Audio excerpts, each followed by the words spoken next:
Hi everybody, it's Øyvind Martinsen here and welcome to this video about mindset and planning. This program is meant to challenge you and stimulate your creative transformation. It is not a question of who you are as a photographer today, but who you are becoming. One thing is the technical part of photography, the other thing is your mindset, your character and how you have organized your life. In order to progress and become a better outdoor photographer, I recommend you plan ahead and set aside time every week for photography. It can be a few hours or a full day. If you are single, you can create your own schedule.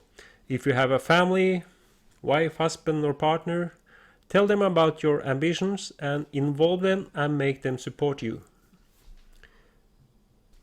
When you go out in the field to make photographs, I recommend you go alone and don't bring anyone with you who are not interested in what you are doing.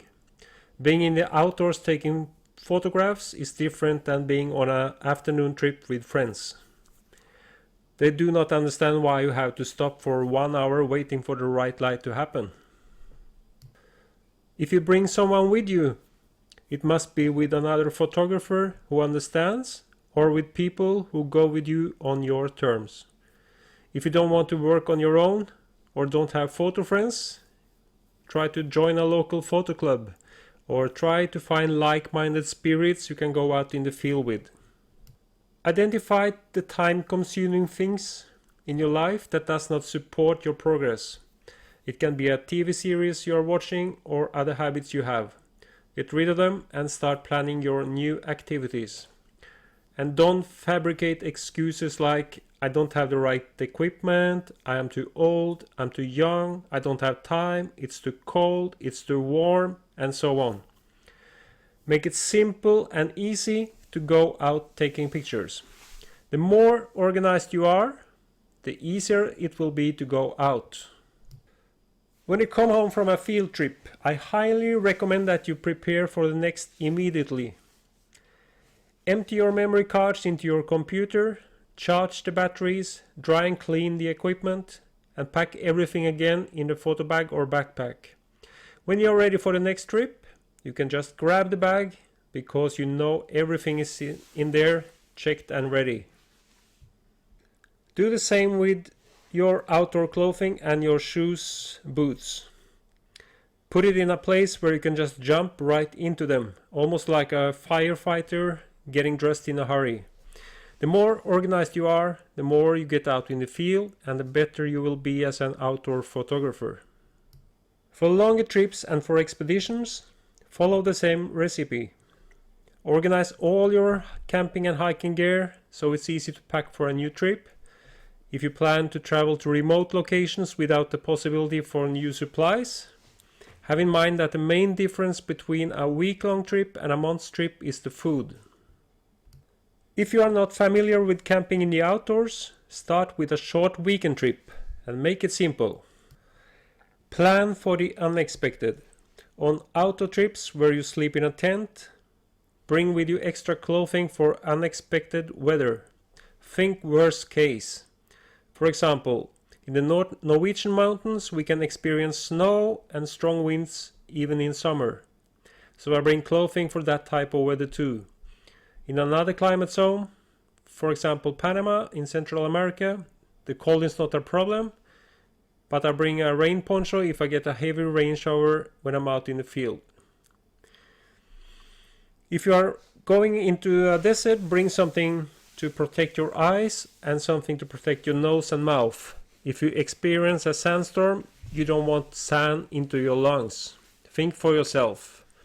What is the worst weather scenario in your area? Don't sit at home and wait for inspiration. Inspiration will come to you when you start working in the field. The best thing you can do to progress is to do it now. Push yourself and soon you will learn that it is very rewarding.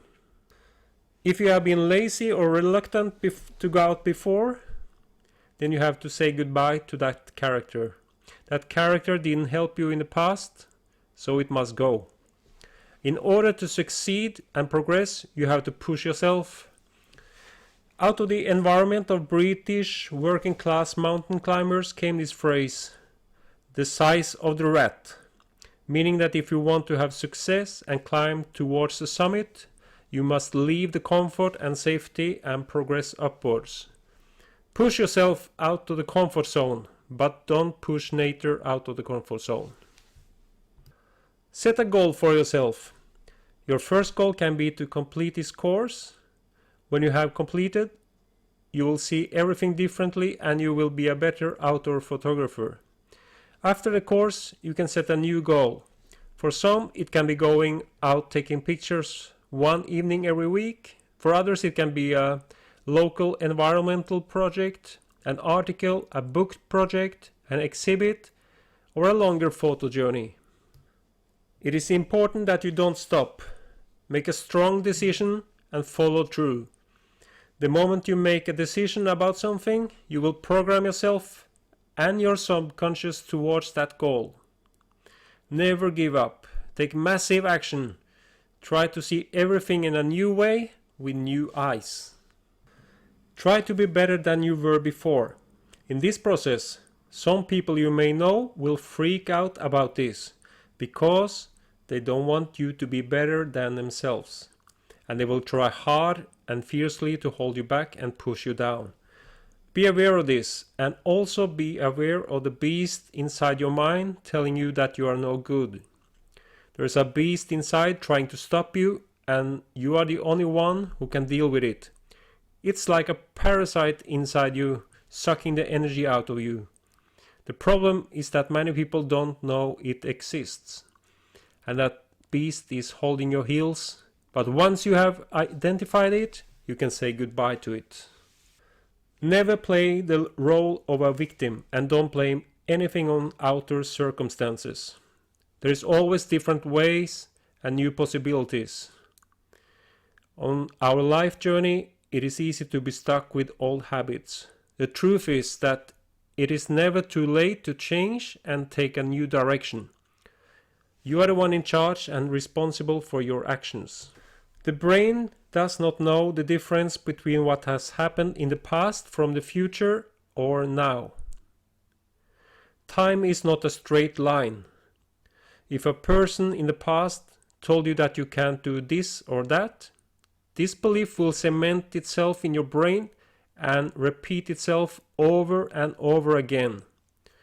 Try to identify which beliefs are holding you back and get rid of them. During my own photographic life journey, I have come up with a simple rule. Work hard, select harder. By that I mean you have to work hard and systematically out in the field. When you come home and are ready to select the best images on your computer, select harder. Select only the best. When you have done that, go back out in the field again and repeat. And try to push it further and make it even better. Sometimes we come home from a trip with weak photographic results, but with nice new experiences. That is a part of the process. Always enjoy your time out in the nature.